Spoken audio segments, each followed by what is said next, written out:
and good morning.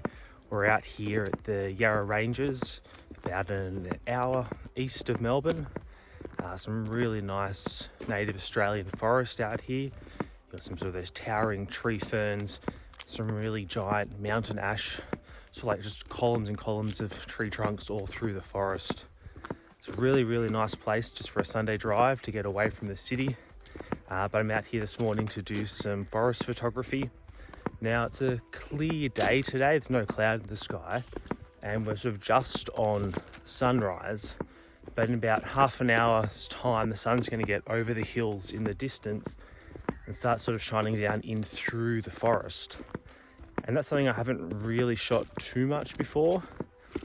Forest photography is relatively new for me. It's quite messy and chaotic. And in the past, I've come out to this location after a bit of rain in the previous days. And when you get those cold nights, kind of get that fog forming through the forest. So I found that kind of helps to create that separation between the tree or the fern in the foreground, and then the fog helps to create that separation in the distance. It kind of just blurs out that mess and chaos in the distance. So today we don't have any of that fog to create that separation. But what I'm looking for is that sort of that golden sunlight coming through the forest and kind of like lighting up a particular tree or fern, that kind of really vivid golden warm sunlight glow. So it's still quite early this morning. Just wait for that sun to rise a little bit more, but I just made a head start on the walk out here, trying to scrape out some locations. And yeah, fingers crossed we get some nice shots through the forest. So I'll touch base again soon. And one little thing, if you hear some clip clopping as I'm walking here, that's just my gum boots. I found that gum boots are great for forest photography because they allow me kind of sort of scramble into the undergrowth without worrying about too many sort of prickles or, God forbid, leeches, that kind of thing. So yeah, gum boots are really great for forest photography, and particularly for wading into little streams or rivers.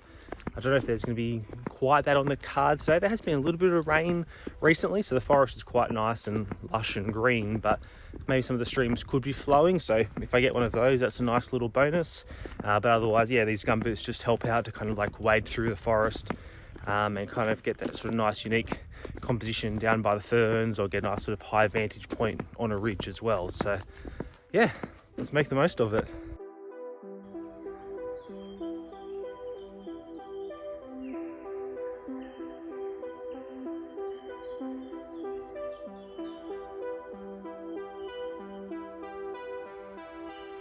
And we're here for the first photo of the morning.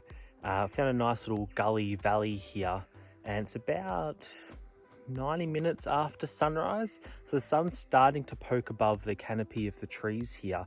Little gully here that I've got not quite in sun yet. There's sort of a bit of a shade in the shadows here. But I've just got this up here on my tripod. I'll show you a shot of that. I'm just waiting for the sun to rise above the trees in the far sort of valley over there, and then hopefully shine on through down through the gully here. Now, the direct sunlight might be nice, it actually might be too harsh, so I'm not sure. So I got a photo before when it was completely in shade, but there was some nice sort of, I don't know, soft light off to the left-hand side of the frame. I'm just gonna wait here for another 5 minutes or so just to see if that sun does poke through and maybe light up some of these ferns in the foreground. We've had a lot of rain recently, so it's all looking quite nice and lush and really vibrant greens, and all these new tree ferns got all this new growth sort of arching out at the bottom of the frame. So it's a really nice little simple composition to start the day. So I'll hang around here for a little bit more and see what we can get.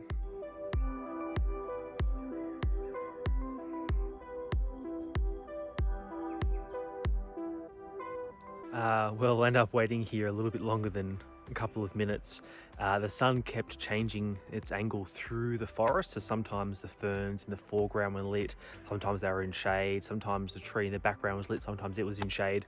So I've been here for about half an hour, I think, just in the same spot, just getting pretty much the same angle, the same frame. But because the sun's rising and changing position through the forest, each time I'm getting a different bit of light hitting the ferns or the trees or the trunks. So I'm not sure what will look best, but I've probably got about 30 or 40 different frames over the course of the half an hour, just the light sort of moving, shifting across the forest. So I'll go back home on the computer, have a look through, see which one looks nicest, and I'll show you the final image now.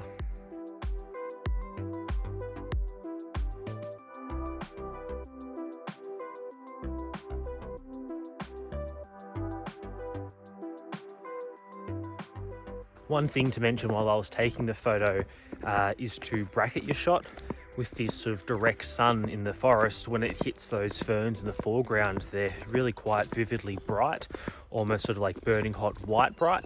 So you need to make sure you're exposed correctly. You don't want to blow out those highlights where the sunlight's reflecting up off the sort of ferns. So I was doing a bracketed exposure. I think I was about my mid exposure was 1/10 of a second f13 to get nice depth and focus through the forest, and then I was doing a bracketed exposure 2 stops darker just to retain some of those details and those highlights of the ferns.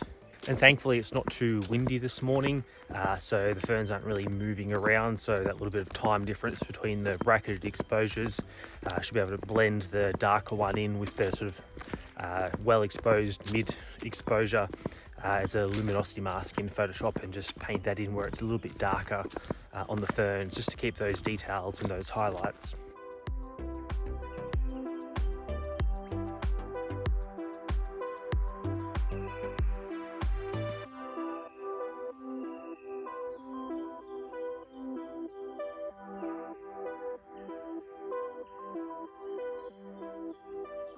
Well, I've continued down the track, and I've spent about the last half hour just taking single telephoto shots of the forest, kind of just honing in on single ferns or single trees. And it's really quite liberating not to worry about the big grand landscape every time, and just sort of having the freedom to focus on little small details. If a particular branch or leaf catches your eye, then just take the photo. So I've just gone down the track, got my telephoto lens out, and probably got about, I don't know, 8 or 10 different little individual compositions, and I'll put a couple of them up on the screen now. And it's just nice to have that freedom and not have to worry about making sure every bit of the landscape is perfect with the light or the long exposure or the big epic scene. Just focusing on that little detail is really quite nice, and it allows you to get lots of different little compositions. So I was getting some of the bark of the tree ferns where the ferns had fallen over, and you've got those little tile patterns, focusing on some tree trunks, some leaves, that kind of thing. And kind of just opens up the creativity part of the landscape photography, particularly in a forest here when it is so messy and chaotic. Focusing on those smaller details really allows you to sort of isolate those key elements and almost sort of, it's a little bit cliche now, but create that order out of the chaos in the scene here. And that's what I've been trying to do. So yeah, all in all, it's been quite a successful morning out here. Might do a little bit more hiking along the trail, but thanks for coming along and enjoying the ride. Hope you learned a thing or two, or just enjoyed seeing the scenery out here. It's lovely this time of year. Nice sort of that green growth coming through the forest, and just nice to be back out in nature again. So thanks for watching. If you like this video and you want to see more like this, so give me a thumbs up and subscribe to the channel. You know the drill. But until next time, take care.